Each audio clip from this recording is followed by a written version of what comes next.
Well, hey, everybody. Welcome to BecomingMe.TV. Kelsey, hey, welcome to Becoming. Hi, thanks for having me. So glad to be here. So for all of you watching today, Kelsey's story, Kelsey is no stranger to BecomingMe.TV. You've probably read many of her posts. Kelsey is on our Becoming team, and she's a regular writer and contributor on the blog. But today we get to hear her story and how she's becoming who God made her to be. So thank you for that. And Kelsey, let's kick it off with the fun stuff. Who is Kelsey? Who is Kelsey? I feel like every time I'm either listening to a podcast, or watching one of these and they ask that question, I'm like, oh, I need to have some stock answers that I can just go to, because I feel like every time I'm like, what are fun facts about Kelsey? So I feel like my go-to one though is always, it's kind of fun, kind of whatever. I was born 10 weeks early. No way. Yeah. So that's 2.5 months. Oh my goodness. The hospital that I was at was a test hospital for a certain kind of medicine that, it was new. Being a preemie was not something that happened all of the time. And so my parents were like, that medicine probably, saved your life. And that's why you're here today. And so I don't really, you can't tell, I don't have any health problems or just issues that I've had.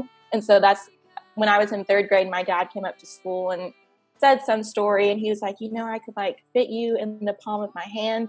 And when I graduated high school, a girl sitting next to me was like, do you remember in third grade when your dad came and said that you could fit in his hand? I've always remembered that about you. And I was like, I didn't even think you were paying attention. That was however many years ago. So it's just crazy that is crazy. Yeah.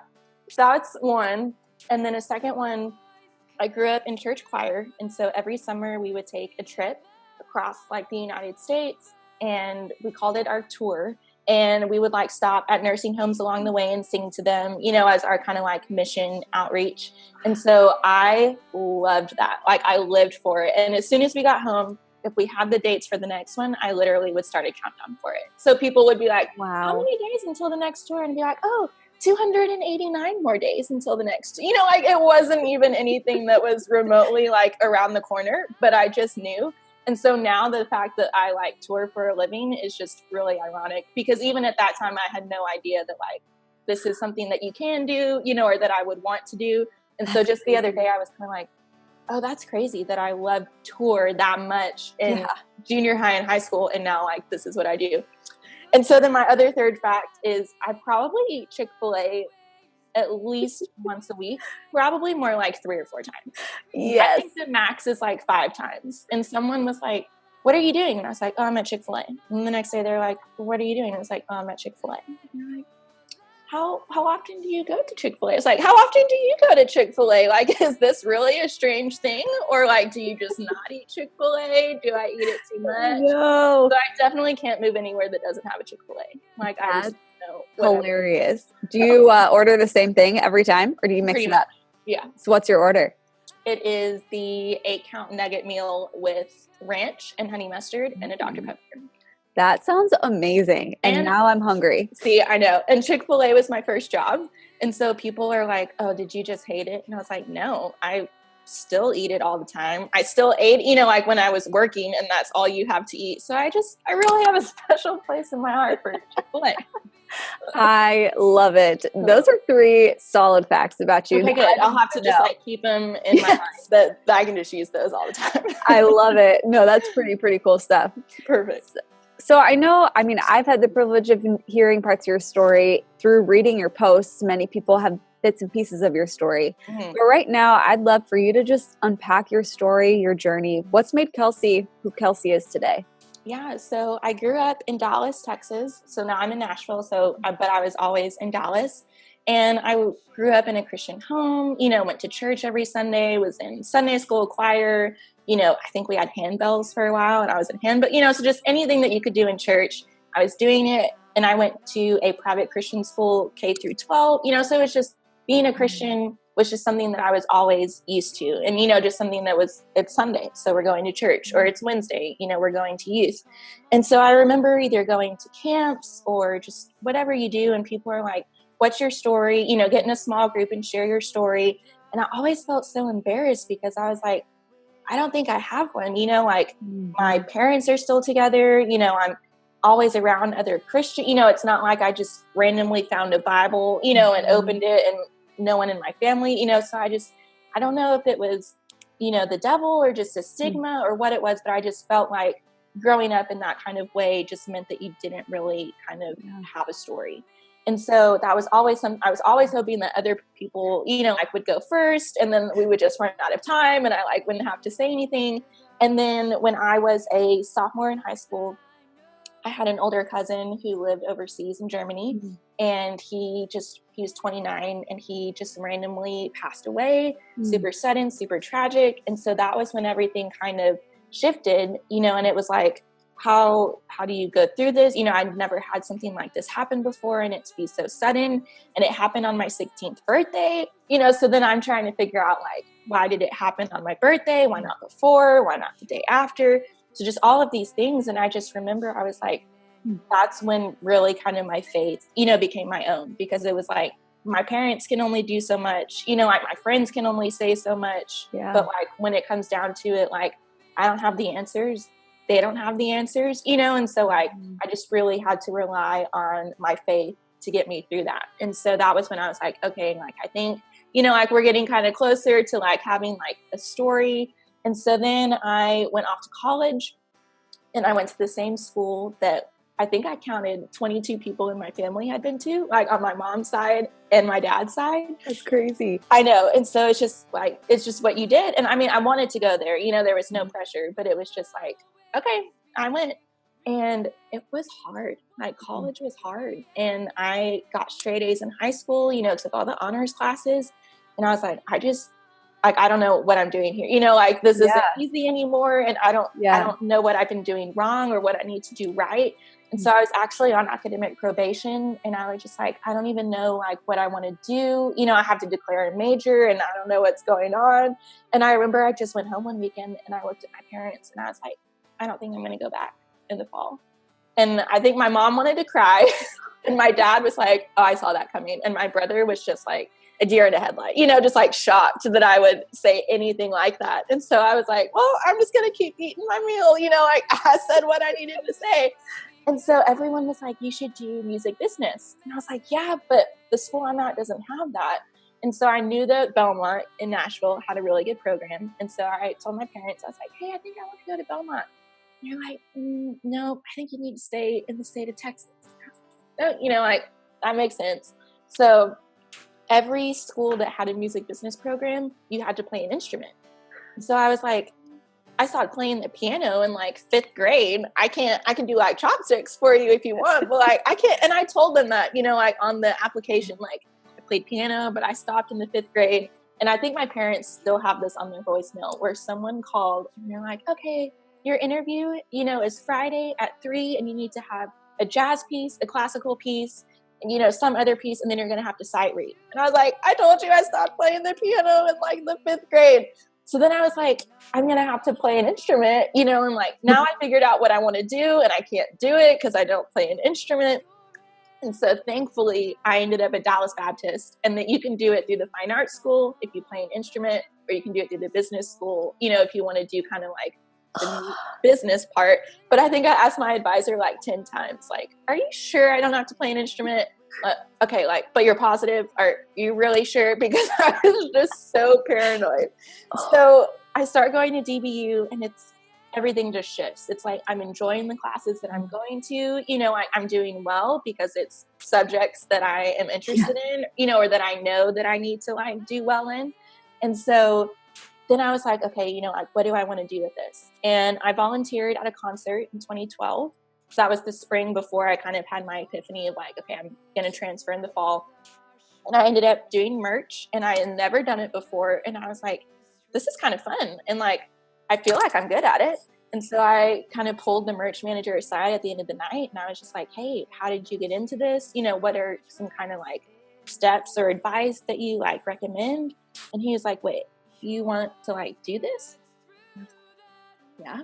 He was like, oh, well, that's already half of it, because most people don't even want to do this. They get into it by accident, or they use it as a stepping stone to get somewhere else. And I was like, okay. And he was like, well, we're coming back, to the Dallas area a couple times over the next couple months. We would love for you to come help us.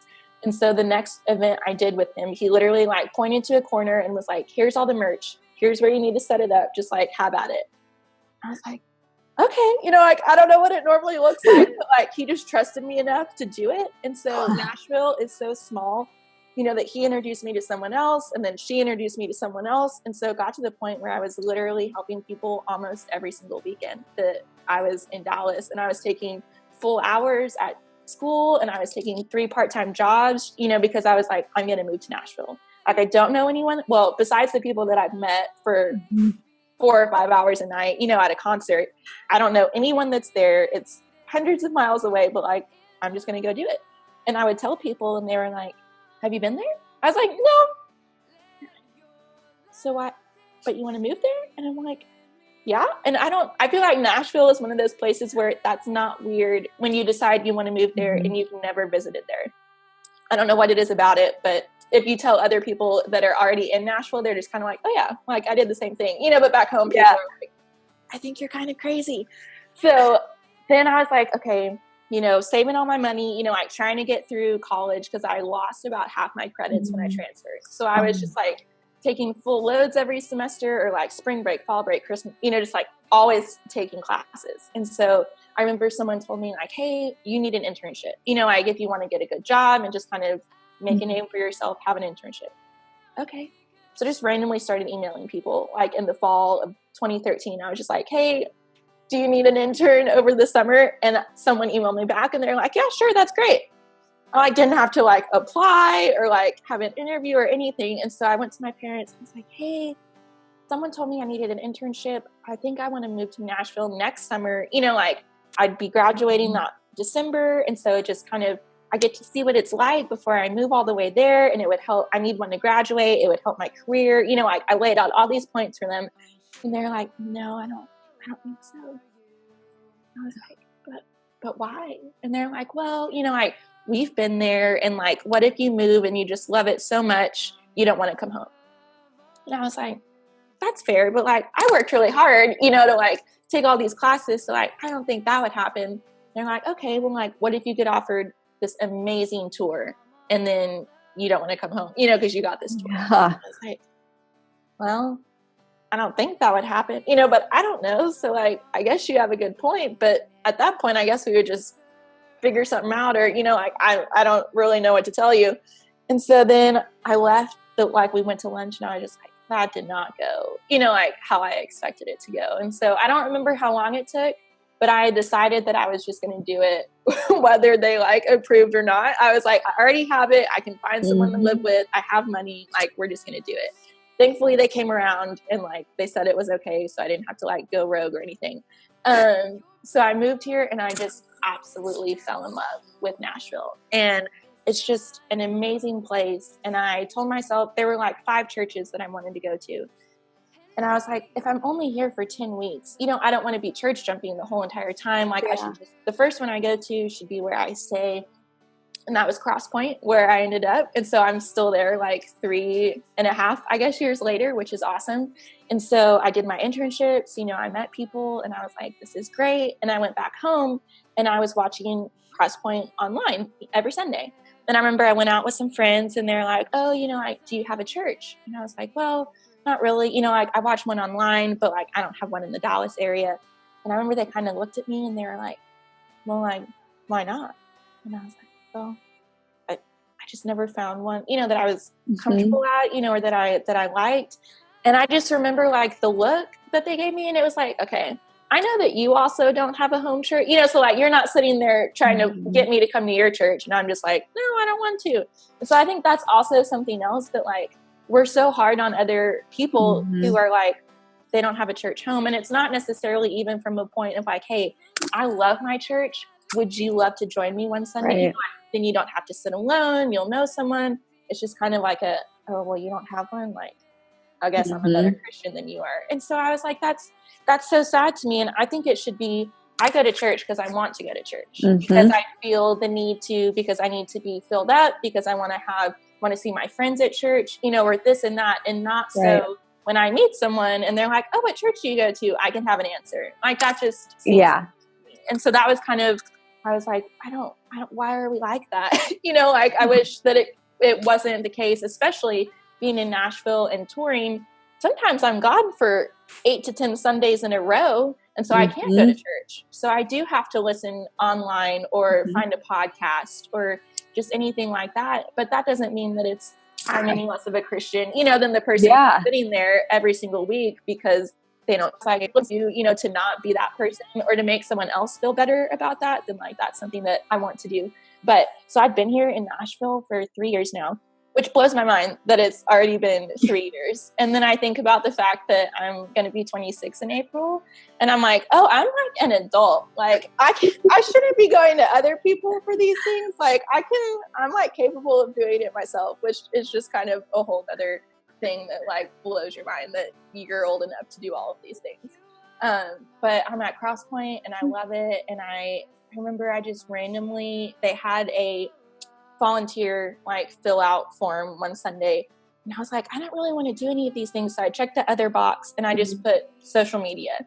And I got an email from Chelsea and she was like, hey, we don't really have a social media team, but like 5 or 6 of you just like randomly expressed interest in wanting to help with social media. So like we're going to have a meeting where we meet. And so that was like the start of like them having like digital communication volunteers. That's so cool. Yeah, we were just randomly like, I think this would be cool. Or like, I like social media and do you need help? So it's been awesome to kind of like see how that grows. And they just put out kind of like a instruction manual. And they came to some of us that had been there for a while of like, hey, like, how do you do this? Or like you guys have kind of been the original people, like help us figure out how to like train people. So it's been awesome to like see just how everything works. And from that, seeing her do this with you, and then getting connected with you. And it's just like, it always blows my mind. And I feel like Nashville is so small that this happened. And you're not even in Nashville. I know. But Nashville is so small that people are like, oh, well, everyone knows everyone. But I was like, but no, like, how do you know people? Because sometimes it's just so completely like, how would this have ever happened if it wasn't like God, like putting these things in these people to make it happen. So it's been amazing to see all of that happen. That's so cool. And I love how you even started your story with that. You didn't think you had a story. And then every single point and place along the way, every person became this almost inciting incident where you're seeing the threads weaving together and that you do have this grand story. Yeah. Because it's so easy for all of us to think like, well, if I don't have something dramatic happen to me or in my life or whatever we put a stigma on is that you have a story. It's easy to just brush our life to the side, but that's not the case at all. Like we all have a story. Sometimes you just don't see how it's weaving together until a little bit later. Right. And like I can reach someone that maybe, I don't come from a broken home, so I can't reach those people. But other girls who are sitting there that are like, oh, I don't think I have a story either. Well, you just have to kind of look for it, or like you were saying, like just kind of wait and see what happens. And then you can kind of look back and be like, oh, well, that led me to this, which led me to this person, which I never would have gotten to this place without all of these people. Like I never imagined myself moving to Nashville or working in the music industry, or writing for all these different blogs. But like, here we are. And it's just so amazing to be like, oh, okay, that job taught me this and this person led me to this. And now I remember this from this. And so just like, really like, how does this happen? Like without God putting all of these things in place. So it's amazing. Exactly. It's so cool. If you were sitting across from another woman at your favorite coffee shop in Nashville and you're talking about your own becoming stories, what would you say to encourage her on her journey? I think 2 things. So I think the first one is just don't be afraid to dream big, because if you had told me like, oh, you're going to move to Nashville and you're going to tour with Christian bands and artists, I would have been like, okay, like you're really weird. Like that's not something, I wanted to be a teacher or I wanted to be a nurse, but then it wasn't even something that I like aspired to do. So I don't ever think that because your family did this or your parents do this kind of job that you can't do what you want to do. Like no one in my family works in the music industry. And I think I was maybe the second person to leave the state of Texas. So like, don't be afraid to kind of like forge your own path and follow your heart. It's going to be hard. I have times where I don't know where my next job is coming from or what I'm going to get paid or like this and that, but like I do it because I love it. And so that's what you have to figure out is and I know it sounds like cliche, but find what you would do for free and then just be happy that you get to make money doing that, and so that's kind of how it is there's a lot of downsides, with working in the music industry and touring, but there's also so many great, amazing things and experiences that I get. And so don't think that just because it's hard doesn't mean it's what you should be doing. Absolutely. That'd be the first thing that I would tell her. And then the second is something that I've really had to learn recently is there's that not cliche, but that saying of friends are friends for a reason, a season, or a lifetime. And I always was kind of like, okay, cool. But then like growing up, it was, and especially since moving to Nashville, it's kind of like, okay, no, that really is true. And I used to always think like, oh, well, I used to be best friends with her and now we're not anymore. But then I used to be really close with her and now I'm not, and I could count the people and I was like, I'm the common denominator here, so like, what am I doing wrong? And what could I fix or what could I do better? Because I don't want to do it again, and like run another like friend off. And then I just had to be like, no, like that, maybe she needed me in her life for a reason. And then her struggle or whatever she was going through kind of was over. And so she didn't need me anymore, or people just grow apart and it doesn't mean that you did something wrong. And so I think with girls, especially, it's so hard to not think that you did something wrong or she found someone better to hang out with. Sometimes it's just not meant to be anymore. And so that's something that even at 25, I'm still kind of like, okay, like, don't take that so personally, like you can still reach out and, you have nothing but nice things to say about each other, no hard feelings, but that doesn't mean that necessarily you're as close as you once was. And that's okay. There's no reason for it. It just happens. And so I think, especially when you like get on social media and you're like, oh, she's with this person, and I wasn't invited to this party and like, what am I doing? And it's just like, no, like take a step back and be like, that you have the people in your life that are going to be there for you no matter what, or no matter what you're going through. Just kind of focus on those friendships. And I feel like as you get older, it's not necessarily about the quantity of friends that you have, it's about the quality, and so just, I know it's hard in the moment and I'm preaching to myself here, but just really focus on like those girls that, like have your back no matter what. And then just grieve for those friendships that you've lost, but then move on. Like, don't get stuck on it and just kind of just dwell on that because you're an amazing person, and it's not anything that you did wrong. And so just kind of move on like to the next person. So I know that's a hard like lesson, but that's really something that I've like had to learn lately. So if that little wisdom can help, then yes. Well, I love both of the nuggets that you shared, and they both need to be said. And especially that second piece that you talked about. So often we really do think like something's wrong, or we hold on to the grips of that relationship far beyond when we need to. And the vast majority of times I found myself too, Kelsey, like, nothing wrong happened. There wasn't anything bad. It's just, you just grew apart and it was for a season and a reason. And we just then have to let it go and be okay with it and grieve it and move on. Like, I love that you said that. And if we can all do that, I think we'll see so much more health and encouragement in our relationships that are right in front of us now in this season. Right. Because it's okay to be sad. Yeah. But you just got to get over it. You can't just sit there and be like, it's been 6 years and I'm still not friends with this chick. It's like let her do her thing. You do your thing, and it doesn't mean you're a bad person or she's a bad person. It's just a fact of life. And so I think, again, that's so hard for especially girls, I feel like, to remember that. And so that's, and we can just keep counting that in. And for sure. For sure. And like, if you're so stuck on past relationships, you will miss relationships right in front of you now. And I think this sounds like a series, that we need to write about. And so good. So I love it. And thanks for taking the time to unpack your journey and your story. And I mean, I just love that you're on our team, so we get to keep hearing your story and be a part of your becoming journey. But thanks for sharing your story today, Kelsey. Thank you so much for having me. I was so glad to share it with you.